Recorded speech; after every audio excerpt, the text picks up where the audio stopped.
Presented with a diagram here of a simple pendulum. As you can see, this is a diagram of a simple pendulum. Part A says, mention one use of a pendulum. A pendulum is one of the instruments in the laboratory that is used to measure time. Now, specifically, we use to measure time intervals. So, it is used to measure time. Okay? That's all.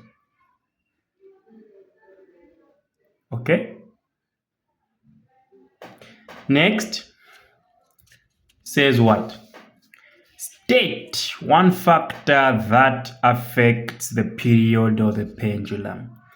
There are actually just two factors that affect the period of the pendulum. If you can remember the other one, then it's fine.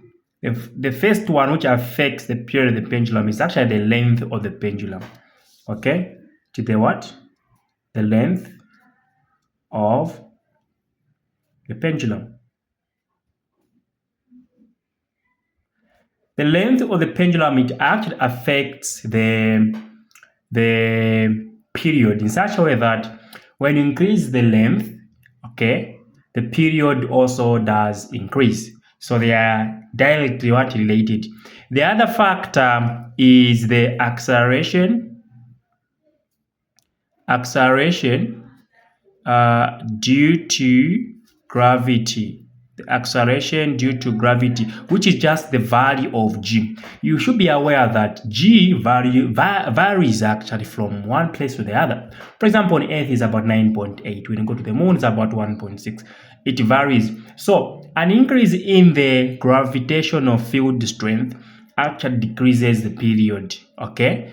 Now, this one comes to the relationship of period, length, and gravity, which is given by this equation. Usually say period is equal to 2 pi, it's L over G. There is this relationship between length and D. You can clearly see that period is inversely related to gravity, meaning there is this inverse relationship between gravity and period, but there's a direct relationship between period and length.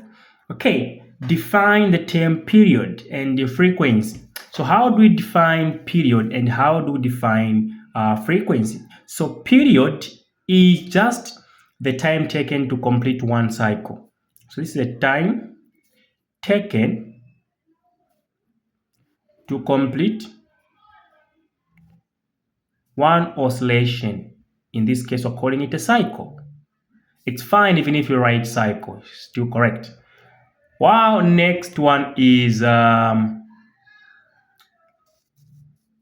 frequency is the number of complete oscillations made in 1 second. Okay, the number of complete oscillations that are going to be made in 1 second, that is what we call frequency. Calculate the periodic time of the pendulum if took 1.26 seconds to move from A to C and it stops at B. So let's go back. So if it moves from A to C and it stops at B here. So one thing that you need to know that when a pendulum moves like this, it makes half oscillation. When it moves between any two like A, B, it makes quarter, B, C, it makes quarter. So if it is coming from A to C, like in the question, then comes back to B here, meaning there's a quarter, again half, meaning 3 quarters. So it makes 3/4 oscillations. So meaning that for us to find period, we're saying period is equal to time taken over number of complete cycles. So now the period, the time taken here is 1.26 seconds. And the number of complete cycles is actually 3/4, which is 3 quarters. Okay?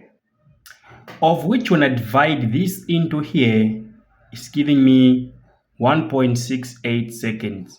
So the period is also measured in seconds. So this is the question on simple pendulum.